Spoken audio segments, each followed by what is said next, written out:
There's been a whole lot of new road bikes this year, but not too many new gravel bikes, that is, until today. Specialized have just released this. This is called the Diverge STR. There's quite a few eye-catching features, and don't worry, we're going to go through absolutely everything that this bike has to offer. I'm also going to tell you about the things that I'm not the biggest fan of, so be sure to stay tuned for those.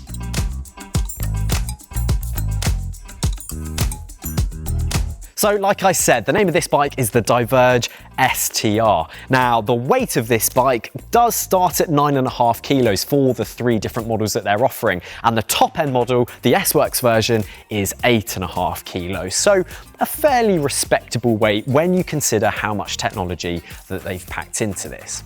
Now, like on the normal Diverge, you've still got the Future Shock up front and you've still got those flared hover bars, which do work really nicely. You've got clearance for up to 47mm wide tyres or even a 2.1 inch tyre if you scale down to a 650B wheel. At the moment though, they've actually fitted some 42C tyres and these are the Tracers, so ideal for kind of fast rolling gravel. Now on this build, Specialized have gone to their in-house component brand Roval to find the wheels, and they've gone for their Terra wheels, which is basically their gravel offering. We've also got a carbon seat post, and this is the one you can expect to see on basically any high-end Specialized bike. We've got a power saddle, and then we've got a full SRAM Rival wireless group set. And looking at the frame, it is entirely possible to fit a Di2 group set, as I can see all the usual bunks. On to practicality, and we've got the SWAT storage down in the down tube here, which again, a hallmark of the gravel bikes.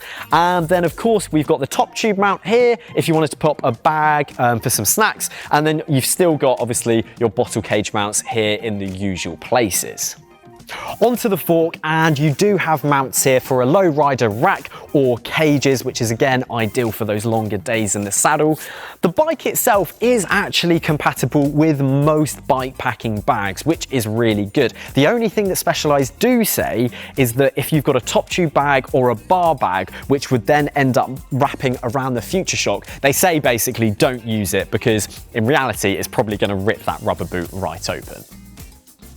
So on to the most notable feature of this bike, and it is of course the inclusion of another Future Shock down here at the seat post. Now the question I asked myself when I first saw this is, what on earth is that? How does it work?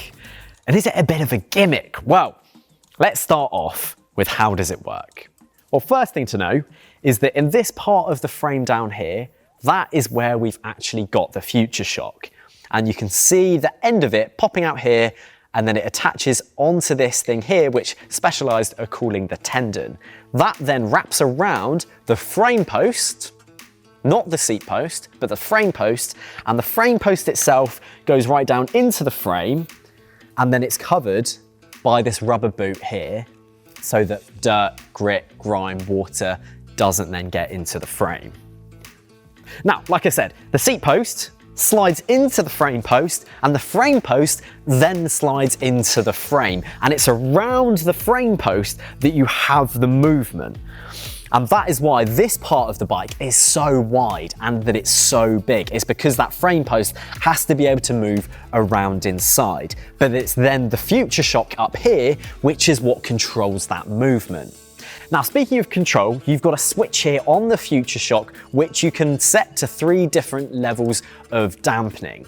Now, the way that it works is that essentially you've got your easy, your medium, and your hard. When you're on really rough terrain, you'd probably want to have it in that easiest setting to get the most use out of the Future Shock. When it's really smooth and compact, you'd then probably switch it over to your hardest setting because you don't need to be dampening out as much of the terrain.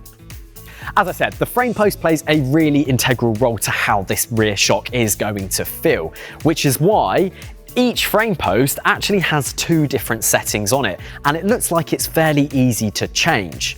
Now, when you buy one of these bikes, you actually get a second frame post, meaning you have 4 different setups, and that is so you can tailor it to a different rider weight. It's not just the rider weight you need to think about though, it's also any luggage you're going to be loading the bike up with. You need to take into account that as well, which is why you've been provided with 4 different ways of setting the rear shock up. Now, in terms of actually changing that frame post, you might be asking, well, how easy is that to do? It looks like it shouldn't be too tricky. I haven't tried it myself yet, so I can only speak to what I can see.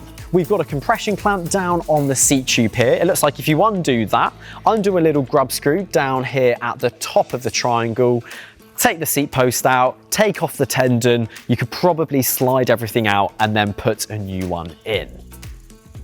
As I mentioned at the beginning of this video, I did say I was going to talk about a few things that I don't like about this bike. And I think we should get into those now. First up, I feel like this bike is a little bit confused. When I spoke to Specialized, they said that this bike is for those performance athletes, the ones who want to race things like Unbound and Grinduro, and they want to do those gravel races really fast. And arguably, that should make sense. However, for the people that are going out on big bike packing adventures, being kept in a whole bunch of comfort, which is what Specialized say the normal Diverge is currently targeted at, you do kind of wonder if this technology would be better suited on a bike that could also take a lot of bike packing essentials like rear racks and mud guards front and rear, which at the moment, this isn't compatible with any rear storage or mud guards, which I think is actually a bit of an error. It does just leave this bike feeling a little bit confused in my opinion. Whilst I think this technology is good and that it does work, does it make sense for people that are doing gravel races over and above people that want to take on really long distance adventures? And obviously those people in that situation are going to want to be kept as comfortable as possible for those grueling miles that they have to do day after day. Another thing that I'm not the biggest fan of is the Future Shock unit that's in here is seen as a wearable part. It's got a 2-year warranty, so if it breaks within that time, I'm sure Specialized would sort you out. If it breaks outside of that, then actually you've just got to pay for a whole new one, and Specialized are yet to confirm that pricing. I'm also slightly skeptical as to the structural integrity of this tendon here. It is a very thin piece of steel. I'm sure Specialized have put this through a whole bunch of fatigue testing, but this does just seem quite thin for what is probably taking a fair bit of stress, especially over those lumps and bumps and rocks and roots. One thing which I haven't quite bonded with entirely with this bike, and it is quite subjective of course, but the colour of this one for me isn't really what I'd go for. Obviously being Specialized, there's going to be a whole range of different colourways available, but this one, yeah, it's not for me. So to answer the final question, does it actually work? Well, after a day of riding out here in the wilderness where this bike should be ridden, it does work. When I glance down when I've been over rougher terrain, I can see it compressing and doing something. And when I'm riding along and I'm going over roots, rocks and lumps and bumps, I can see the front shot going, I can feel the rear one going, and the feedback through the bike doesn't match the terrain that I'm riding on, because essentially it is successful in doing the job that it set out to do, which is to suspend the rider. I think the key thing to remember is that with this new setup, if you were going to be riding this bike, you have to bear in mind that you start to adopt a new riding position and you adopt a new way of riding. You find yourself sitting in the saddle a bit longer than usual because it's more comfortable to do so, and you can then put out more power. Now, while the technology does work, I feel like Specialized has narrowed their audience by doing this for people taking on gravel races and fastest known attempts. If they had the ability to mount rear storage, I think the number of people for this bike would be massive, because the benefits are actually quite good. So there we have it. That's the brand new Specialized Diverge STR. What I want to know from you guys is, what do you think about it? And if you've got any questions about the bike, then be sure to drop them down below. If you enjoyed the video, drop it a like, subscribe to the channel for more content, and I'll see you again very soon. Okay.